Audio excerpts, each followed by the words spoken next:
بسم اللہ الرحمن الرحیم۔ اچھا جی دوستو، آج جو بات کریں گے جی سر سید احمد خان اور علی گڑھ موومنٹ کے اوپر۔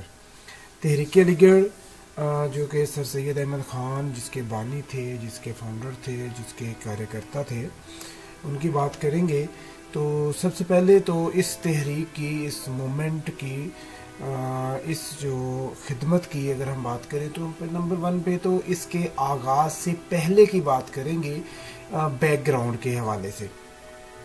بیک گراؤنڈ بیٹا یہ ہوتا ہے کہ اس وقت صورتحال کیا تھی، سچویشن کیسی تھی جب یہ تحریک چلی، جب اس تحریک کا آغاز ہوا تو کیا صورتحال تھی، لوگ کیا کس طرح سے رہتے تھے، کس طرح کا پس منظر تھا۔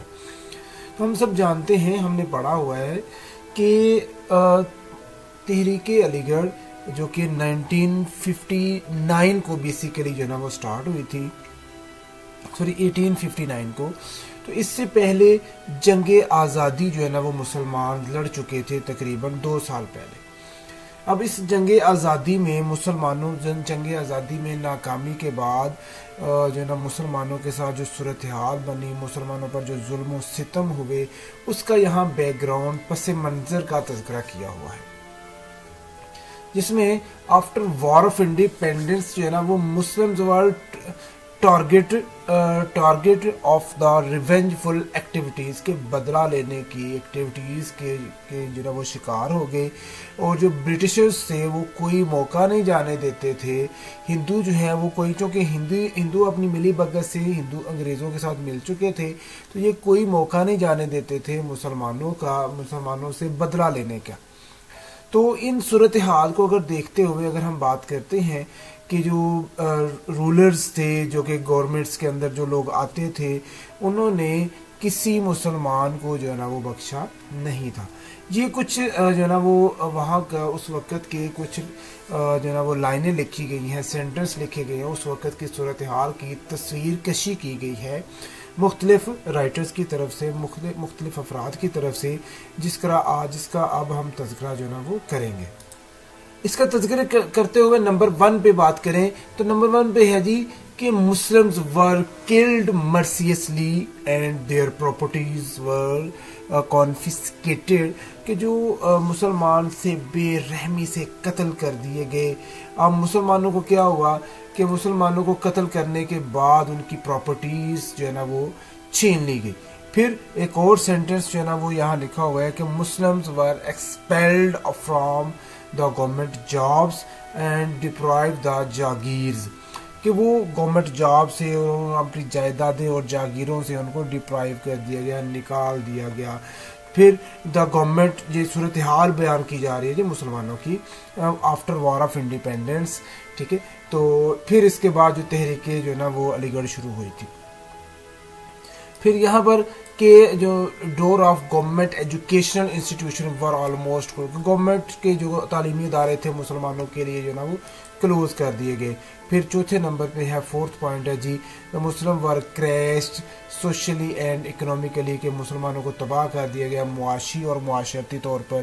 دا مسجد اینڈ مدرساز ور لاکڈ، تو مدرسے اور جو مساجد تھے ان کو لاک کر دیا گیا۔ The Muslim were made downtrodden and sports race, جو ہے نا وہ کہ مسلمان جو ہے وہ روند دیے گئے، ان کو شکست خوردہ حالت جو ہے نا ان کی بنا دی گئی۔ تو اس کے علاوہ کچھ اور انگلش آتھرز بھی ہیں، ان کے کچھ بیانات ہیں جی پس منظر کے حوالے سے۔ ڈبلیو ہنٹر کیا کہتا ہے، the properties of the Muslim were distributed among the Hindus and Sikhs and to be the Muslim were considered a crime, کہ مسلمانوں کی پراپرٹیز جاگیریں جو ہندوؤں اور سکھوں میں تقسیم کر دی گئیں اور مسلمان ہونا ایک جرم قرار پایا۔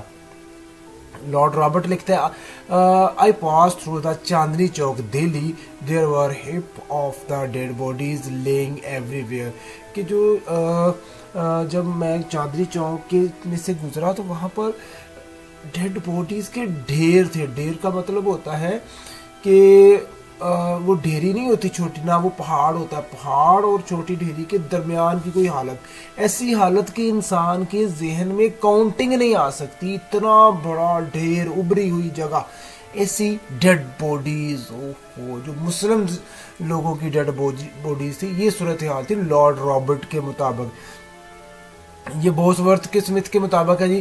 دا British soldiers were like bloodhounds کے وہ شکاری کتے کی طرح جو ہے نا وہ ہو گئے تھے. They enter one house after another and looted their belonging of the Muslims کے مسلمانوں کے گھروں کو وہ لوٹتے, ایک کے بعد دوسرے گھر میں داخل ہوتے اور مسلمانوں کو لوٹ لیتے. پھر سر سید احمد خان کا بھی یہاں پر ایک بیان ہے کہ ان کے الفاظ ہیں کہ نو dual from the sky descended on the earth risking of the house of the Muslim. کہ وہ کوئی ایسی بلا آسمان سے نہیں اتری جس نے نیچے آنے تک یا آتے ہی سب سے پہلے کسی مسلمان کا گھر نہیں ڈھونڈا. یہ تو تھے کچھ رائٹرز کے, کچھ لوگوں کے بیانات جو کہ مسلمانوں کے ساتھ ظلم اور ستم ہوئے تھے اس وقت. ٹھیک ہے. اس کے بعد ہے جی سر سید احمد خان نے یہ جب تحریک شروع کی مسلمانوں کو جو ہے نا وہ ان کے مسلمانوں کی حالت کے اوپر سر سید کو جو ہے نا وہ ترس آیا تو انہوں نے اس تحریک کو شروع کرنے کا ایک مقصد طے کیا. پروجیکٹ جو ہے نا جب لگایا جاتا ہے تو ایک مقاصد طے کیے جاتے ہیں کہ میں اس سے یہ جو ہے نا وہ فوائد حاصل کروں. تو سر سید احمد خان بھی ایک ایسی ہستی تھے جنہوں نے یہ کچھ جو ہے نا پروجیکٹس جو ہے نا وہ طے کیے, کچھ جو ہے نا مقاصد طے کیے جس سے پھر سر سید احمد خان مسلمانوں کو بہتری کی طرف لے کر آنے میں کامیاب ہوئے یا لے کر آنا چاہتے تھے. جس میں نمبر 1 پہ جی آبجیکٹ جو ہے وہ to build confidence between government and Muslims, کہ وہ مسلمانوں اور گورنمنٹ کے درمیان جو ہے نا وہ ایک اعتماد کی فضا پیدا کرنا چاہتے تھے کہ کسی طریقے سے یہ ایک دوسرے کے ساتھ مل کر بیٹھنا شروع ہو جائے. پھر دوسرے نمبر پہ ہے جی to persuade the Muslims to acquire modern knowledge and English language, کہ مسلمانوں کو تیار کرنا ان کا مقصد تھا کہ وہ انگریزی زبان اور اس کے ساتھ ساتھ جو ہے نا وہ جدید تعلیم حاصل کرنے کے لیے مسلمانوں کو جو ہے نا وہ راغب کرنا اسی تحریک کا ایک مقصد تھا. پھر to held back the Muslim from the politics, کہ مسلمانوں کو پھر سیاست سے بھی دور رکھنے کا ان کا ارادہ تھا.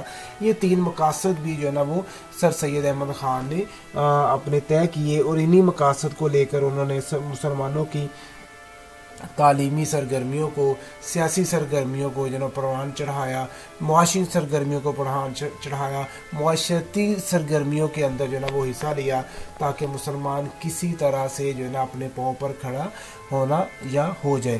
کیونکہ صورتحال ایسی بن چکی تھی کہ مسلم قوم ملت اسلامیہ کی ناپید یا ختم ہونے کا خدشہ جو ہے نا اس وقت بن چکا تھا. تو آج کا لیکچر پتر اتنا ہی ہے. آگے نیکسٹ لیکچر میں انشاءاللہ ملیں گے بیٹا. اپنا خیال رکھیے گا. اللہ حافظ. السلام علیکم.